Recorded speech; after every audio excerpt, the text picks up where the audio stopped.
You got a pretty cool story today. This is really neat here. It could be the future first responder tech, and it's being developed right here in the Triad. Very cool. It's what they call augmented reality. Video gamers know exactly what I'm talking about, but it could actually be life-saving tech for police, fire, or rescue personnel. And Dr. Regis Copper is heading this project out of UNCG, giving us a look at how it works.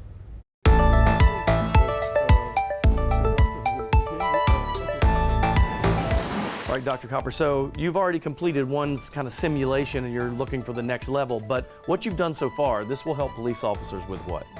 Right, so what we've done has been focusing on virtual reality simulation, where we're not using the real world, but everything is kind of like a video game. It's a VR a simulated world, and that has the most immediate use is training.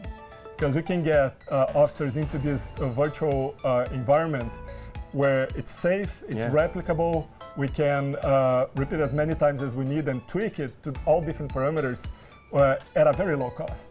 All right, let's get into it. We're going to show us how it works. You ready? Sure, all absolutely.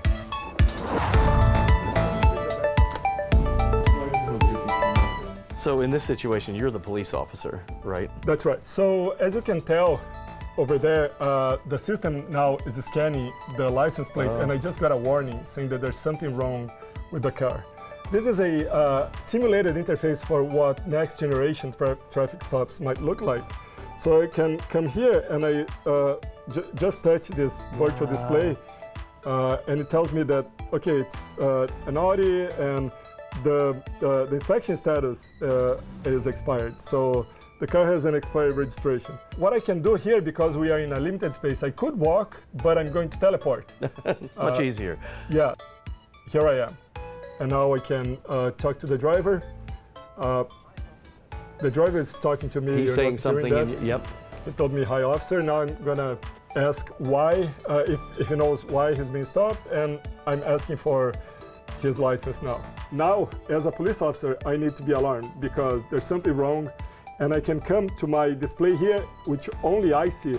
So rather than going back to the onboard computer, which is what officers do, I can just look at this display right on my arm and get information about the vehicle. That's amazing, because they usually have to go back and type on the laptop in the car. Now they just bring their arm up and they'll see a heads-up display, sort of, right? That would show them the info. Exactly, and it's not only more efficient, but it's safer, because what we learned from police officers when we did our requirement analysis for the project is that they are most vulnerable exactly after they get the license, the driver's license, and they walk back to the car.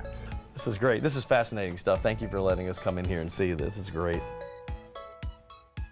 No, so that's cool. I could talk for about 10 minutes on this because there's so much we couldn't fit into the story. Basically, it's used for training now, or it will be used for training. They just got a grant for $1.8 million to take this to another level. So what you saw looks like a video game environment. You got the big old Oculus headsets on.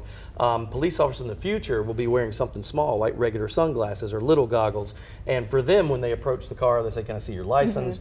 You hold up the license. Their cameras that are all over them will scan that and bring up a database that only the police officer sees pop up over his arm. You won't see it as the driver, and he can go through and check where there are outstanding warrants, so they don't have to go back to the police car, because what they found out in studies is that that's the most dangerous. When they're walking back, they either leave or they can be shot, and so they can stay right there. It also scans for heat signatures, so if someone's hiding under a seat or something, it will be able to detect that. Wow. For firemen, it'll be built into the helmets, and they'll see where the other firemen are. So if someone's passed out from smoke, they can locate him through a smoky room by following his signature. It's incredible. So around what time frame do we think all of that advancement part will be put in place? So it's possible, it's just the equipment hasn't been built to use his software. Right? Okay. So once that happens, like once they develop a helmet for a firefighter that has that built in, or even little glasses that pop up a heads-up display so the police officer can see. Also EMS, it can take heartbeat readings,